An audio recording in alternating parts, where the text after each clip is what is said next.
그랄TV 가족 여러분 안녕하십니까? 오늘도 노벨문학상 수상자 한강의 채식주의자 책 두 번째 시간 봅니다. 아내가 꿈을 꿨고 그 꿈 때문에 아내는 지금 집중해 있고 남편은 지금 또 다른 일로 회사에 갔다가 지금 오늘은 일찍 들어가야겠다라는 데까지 어제 봤어요. 이어서 읽겠습니다. 어두운 숲이었어. 아무도 없었어. 뾰족한 잎이 돋은 나무들을 헤치느라고 얼굴에 팔에 상처가 났어. 분명 일행과 함께였던 것 같은데 혼자 길을 잃었나 봐. 무서웠어. 추웠어. 얼어붙은 계곡을 하나 건너서 헛강 같은 밝은 건물을 발견했어. 거적대기를 걷고 들어간 순간 봤어. 수백 개의 커다랗고 시뻘건 고깃덩어리들이 기다란 막대들에게 매달려 있는 걸. 어떤 덩어리에선 아직 마르지 않은 붉은 피가 떨어져 내리고 있었어. 끝없이 고깃덩어리들을 헤치고 나아갔지만 반대쪽 출구는 나타나지 않았어. 입고 있던 흰옷이 온통 피에 젖었어. 어떻게 거길 빠져나왔는지 몰라. 계곡을 거슬러 달리고 또 달렸어. 갑자기 숲이 환해지고 봄날의 나무들이 초록빛으로 우거졌어.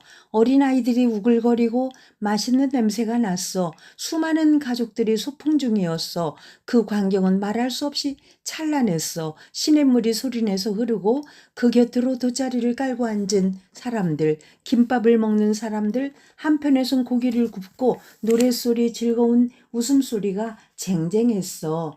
하지만 난 무서웠어. 아직 내 옷에 피가 묻어 있었어. 아무도 날 보지 못한 사이 나무 뒤에 웅크려 숨었어. 내 손에 피가 묻어 있었어. 내 입에 피가 묻어 있었어. 그 헛간에서 나는 떨어진 고깃덩어리를 주워 먹었거든.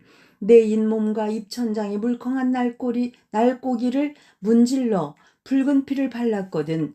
헛간 바닥 피 웅덩이에 비친 내 눈이 번쩍였어. 그렇게 생생할 수가 없어. 이빨에 씹히던 날고기의 감촉이, 내 얼굴이, 눈빛이 처음 보는 얼굴 같은데 분명 내 얼굴이었어.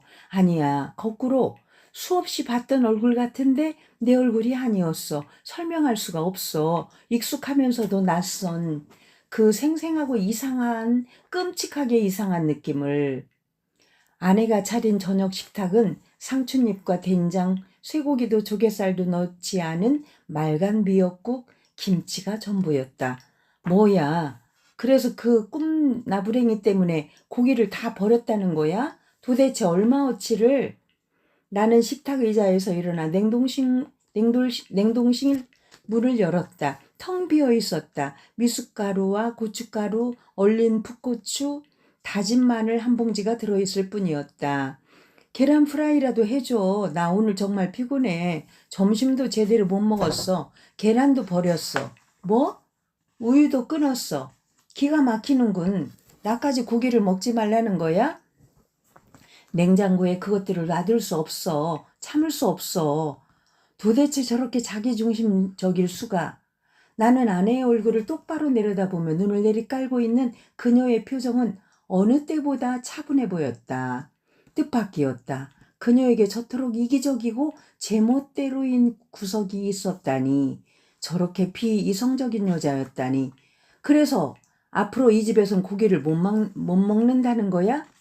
어차피 당신은 주로 아침만 먹잖아. 점심, 저녁에 고기를 자주 먹을 텐데 아침 한 끼 고기를 안 먹는다고 죽진 않아. 아내는 마치 자신의 선택이 이성적이고 타당한 것이라는 듯 차근차근 답했다. 좋다. 나는 그렇다 치고 당신은 이제부터 고기를 안 먹겠다는 거야? 그녀는 고개를 끄덕였다. 그래? 언제까지? 언제까지나.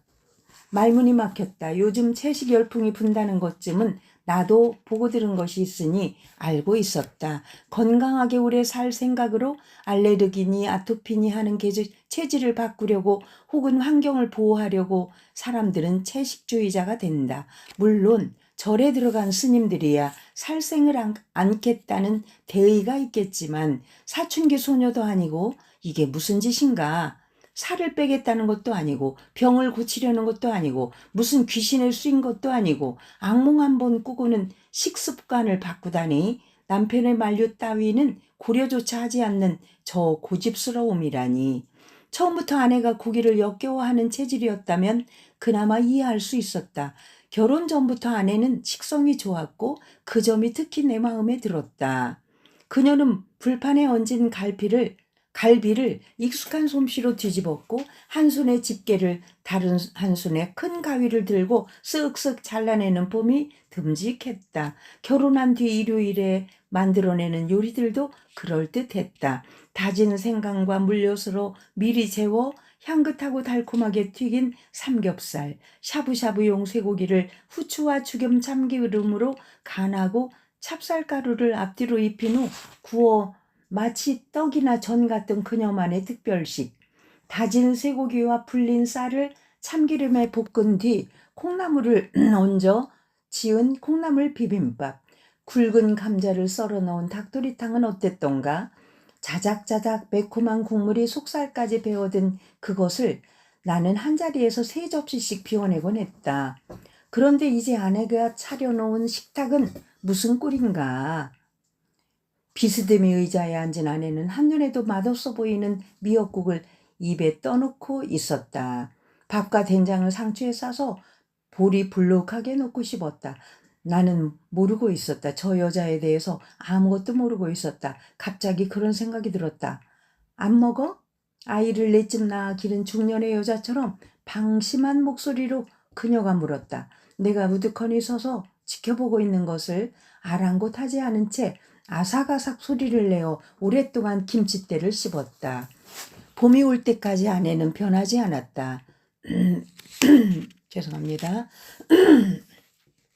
매일 아침 풀만 먹게 되긴 했지만 나는 더 이상 불평하지 않았다. 한 사람이 철두철미하게 변하면 다른 한 사람은 따라갈 수밖에 없는 것이다. 그녀는 하루하루 말라갔다. 그러지 않아도 튀어나온 광대뼈가 볼성사납게 뾰족해졌다. 화장하지 않으면 피부가 병자처럼 헬쓱했다. 육식을 끊는다고 모두 아내처럼 살이 빠진다면 누구든 체중 감량에 애를 끓일 필요가 없을 것이다. 나는 알고 있었다. 아내가 여위는 건 채식 때문이 아니었다. 꿈 때문이었다. 아니 사실상 그녀는 잠도 거의 자지 않았다. 아내는 결코 부지런한 사람이 아니었다. 내가 늦은 밤에 귀가하면 아내는 먼저 잠들어 있는 경우가 많았다.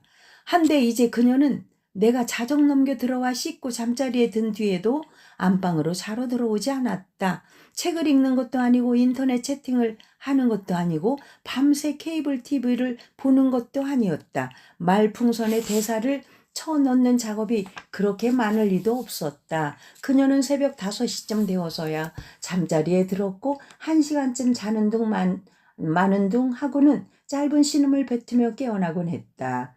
헝클어진 머리에 까칠한 얼굴, 빨갛게 금이 간 눈으로 그녀는 내 아침 식탁을 지키고 있었다. 자신은 한 숟가락도 뜨지 않은 채였다. 더욱 신경 쓰이는 것은 그녀가 더 이상 나와 섹스하려 하지 않는다는 것이었다. 아내는 늘 군말 없이 내 몸의 요구에 응하는 편이었고 때로는 먼저 내 몸을 더듬을 때도 있었다. 그러나 이제는 내 손이 어깨에 닿기만 해도 조용히 몸을 피했다. 언젠가 나는 이유를 물었다. 뭐가 문제야? 피곤해. 그러니 고기를 먹으라고. 고기를 안 먹으니 힘이 없지. 전에는 이렇지 않았잖아. 사실은 뭐 냄새가 나서 그래. 냄새? 고기 냄새. 당신 몸에서 고기 냄새가 나. 나를 너털 웃음을 떠뜨렸다. 방금 못 봤어? 나 샤워했어. 어디서 냄새가 난다는 거야? 그녀의 대답은 진지했다. 땅구멍 하나하나에서. 나는 가끔 불길한 생각을 했다. 혹시 이것이 초기 증상에 지나지 않는다면 말로만 듣던 편집증이나 망상, 신경쇠약 따위로 이어질 시초라면? 그러나 그녀가 어떤 광기에 사로잡혀 있다고 보기는 어려웠다. 여느 때처럼 그녀는 말수가 적었고 집안을 잘 정돈했다. 주말이면 나물 2가지를 무쳤고 고기 대신 버섯을 넣어 잡채를 만들기도 했다. 채식이 유행이라는 것을 고려한다면 이상할 것도 없었다. 다만 그녀가 잠을 이루지 못한다는 것. 유난히 얼굴이 멍하고 무엇인가에 짓눌린 것처럼 보이는 아침에 내가 까닭을 물으면 꿈을 꿨어 라고 대답한다는 것뿐이었다. 그것이 어떤 꿈이냐고 나는 묻지 않았다. 다시 어두운 숲속의 헛간 피웅덩이에 비친 얼굴에 대한 얘기 따위를 듣고 싶지 않았다. 내가 들어가 보지 못한 알 길 없는, 알고 싶지 않은 그 꿈과 고통 속에서 그녀는 계속 야위어 갔다. 무용수처럼 빗쩍 마르는가 싶더니 종래에는 환자처럼 앙상한 뼈대만 남았다. 좋지 않은 생각이 들 때마다 나는 생각했다. 소도시에서 목재소와 구멍가게를 하는 장인, 장모, 사람 좋은 처형과 처남 부부를 보더라도 정신적 일탈의 혈통 같은 것은 어울리지 않는다고. 그녀의 집안 사람들을 떠올리면 자욱한 연기와 마늘 타는 냄새가 자연스럽게 겹쳐졌다. 소주 잔이 오가며 고깃 기름이 타들어가는 동안 여자들은 부엌에서 소란스럽게 이야기를 나누었다. 모든 식구가 죄송합니다. 장인이 특히 육회를 즐겼고 장모는 손수 화로회를 뜰 줄 알았으며 처형과 아내는 커다랗고 네모진 정육점용 칼을 휘둘러 닭 한 마리를 잘게 토막낼 줄 아는 여자들이었다. 바퀴벌레 몇 마리쯤 손바닥으로 때려잡을 수 있는 아내의 생활력을 나는 좋아했다. 그녀는 내가 고르고 고른 이 세상에서 가장 평범한 여자가 아니었던가? 설령 그녀의 상태가 진심으로 의심스러웠다 해도 흔히 말하는 상담이나 치료 따위를 고려하고 싶지는 않았다. 그런 것들도 하나의 질환일 뿐이지 흠이 아니야 라고 얘기하고 다녔다. 한들